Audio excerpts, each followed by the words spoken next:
What's going on, everybody? It's your man, Lyndon Bird, also known as Pee Wee, coming to you straight from where? The dungeon. Want to bring another motivational message to assist you in working toward those goals that you set. All right, so jumping right into this one. This one was inspired by one of my mentors that I was on a conference call with. I got the chance to hear him talk, and I'm bringing you some of the pointers that I got out of that. And it really applied to a lot of things that happened with me. And if you're just in the marketing, it's going to help you out too. So make sure, hopefully, take a few notes, just like I did. Today's title, we're titling this one, Doubters. Marketing isn't for everyone, okay? Doubters, marketing isn't for everyone. All right, so first thing to jump into, one of the things he spoke about is you have to safeguard your goals. All right, so what do you mean by safeguard your goals? In other words, be careful who you share your goals with. Everybody doesn't have your best, they don't have best, how do you say it? They don't have your best interest in mind, I guess you could say. It's not like they want you to fail, but they are waiting for you to fail. And it's kind of a sarcastic way of throwing it in your face. And I give you a personal experience. When I got into marketing, I was so excited about getting started, and I heard about the things that I could accomplish through my company. And I was like, I'm gonna do this, I'm gonna reach this level, I wanna get this amount of money, I'm gonna do this, I wanna earn this. And I was excited about being able to do it. And a couple of people that I told they were like, oh, okay, all right, great. Hope you do. You're good. But as that time wound down, it's like, what happened to you making this money? I thought you was gonna make this amount of money. I thought your company, how's your company going? Oh, you're still working here. Oh, I thought you would have been gone by now. So they do stuff to kind of throw it in your face. You have to be careful who you share those goals with. It can impact you negatively if you tell the wrong people and they throw it back in your face, because then you feel like a failure. You feel like a failure. You feel like, now they're throwing this back because you're like, oh yeah, I did say it a long time ago. This business doesn't work. Who am I kidding? He's right. She's right. They're right. You got to be careful who you surround yourself with. Those people that have the same goals. You don't have to be exact, but people that want those things to happen, they're excited when you do, and maybe they'll motivate you even if you don't. Like you had to do it. Hey man, keep going at it.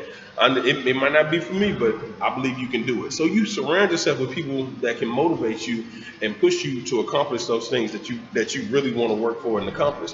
Another thing you spoke about, that people are stuck in the norm, which is true. And you ask what is normal. Right now, typically normal is go to school, go to college, get out of college after you get that degree, go work in that field, retire from that field, and then live on a pension in retirement or whatever. And that's your norm. Go to school, go to college, go to work, retire, die. And hopefully you have something to pass on after working for 30, 40, 50 years for one particular company or in one particular industry.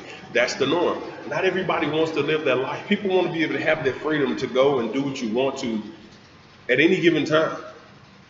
That's the reason why a lot of people get into marketing, because it opens up the opportunity to be able to be free, whether it's financially, time, or anything else. You see that opportunity, you see the passion, you see the vision of what can happen, and you want to go for it. All right. But people are stuck in the norm and they don't see it. Understand that everybody won't have that vision.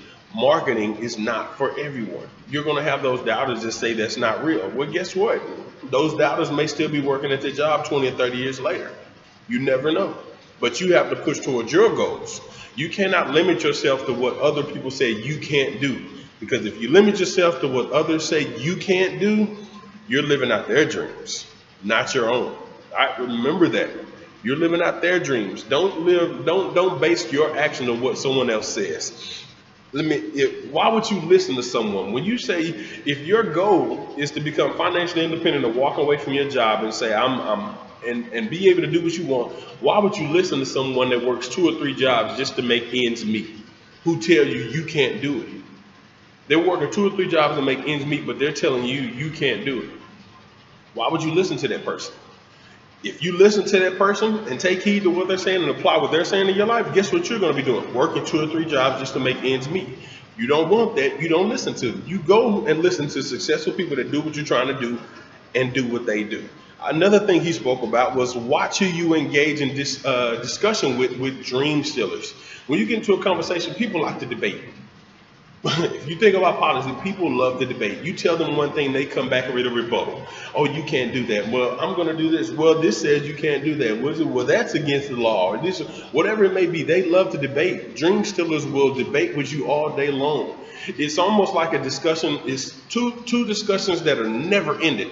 Two discussions that are never ended. Politics and religion. If you engage in conversation when it comes to marketing and someone doesn't believe in marketing, it's going to be one of those discussions where you just go back and forth all day. And guess what? Eventually you get tired of doing it. And number two, you have to come down to one decision. You either stop the discussion with that person, or it's almost like you're going to start, who's going to influence here? It depends on your strength and who believes in what. You don't, and you go into convince and defense mode. Now I'm trying to convince them that it does work, or I'm going into defense because you're aggressively coming at me telling me I can't do this. Who's going to win? It's a never-ending battle. Watch who you engage in discussion with, in conversation with about opportunity. If they don't believe it, it's not for them. In the story, it's not for them. Which brings me to the third point. You have to ignore them. At some point, you've just got to ignore them. You ask them. A lot of people have a lot of input about what you can and can't do. You're like, one of the things he said, until you start contributing to my bills, your opinion doesn't matter. Some people just bash you. They will completely just bash you in front of you and behind your back sometimes. They will bash you. And you'll turn around and hear about it from somebody else. Oh, he said you were doing it. Oh, he said you're gonna fail. You ain't gonna do nothing. You're gonna quit. You're gonna be here in the job with him in 20, 30 years. Guess what? You'll hear that stuff. They will bash you. Guess what? You may have to cut that person off. Period. If they don't encourage you, you may have to cut that person off. So what? So be it. I'm sorry. I've got to surround myself with people that help me and encourage me to accomplish their goal. That's what you've got to do. I looked up a word. As a matter of fact, I found up a word. I love dictionary. I love giving definitions. This one's called insouciant. Insouciant. It means free from concern, worry, or anxiety, carefree or nonchalant. That's how you have to be toward those people. You have to be insouciant. Don't worry about those folks. Okay? Doubters. That's what they're called. Marketing isn't for everyone, and that's the truth. Just wanted to share another motivational message with you. I know, like I said, if you haven't encountered this yet, prepare yourself. Develop a tough skin because you're going to run into it quite a bit in the marketing industry. I'm just letting you know this now. But hey, if you found this of very much value, I love to be able to hear your comments. I comment back. I respond to people who comment to you. So please like, comment. Let me know what you think. Let's start a discussion about this thing. Let me know some things that you might have encountered. I share one idea with you as well. Make sure you share this with your other friends, be able to help motivate and encourage them, let them know that they may face this as well. And then subscribe to the channel for more motivational tips. All right, you can follow the blog, lyndonbritt.mlspsites.com. And also, if you have an opportunity that you're ready to grow your business, I can help you with that as well. MLMmarketingsecret.com. Check that out. Follow the blog. Check out how to grow your business, MLM Marketing Secret. And also follow me on Facebook, Lyndon Britt II, Lyndon Britt 2, the Roman numeral number 2. Follow me on Facebook. I constantly post a blog, give ideas, give tips, and you know I'm a real person. I want you to know the things I experience. You get to see my crazy wife, some of the things we do. We just have fun. I just want you to know I'm here. Let's talk. All right. So y'all have a blessed day. See y'all later.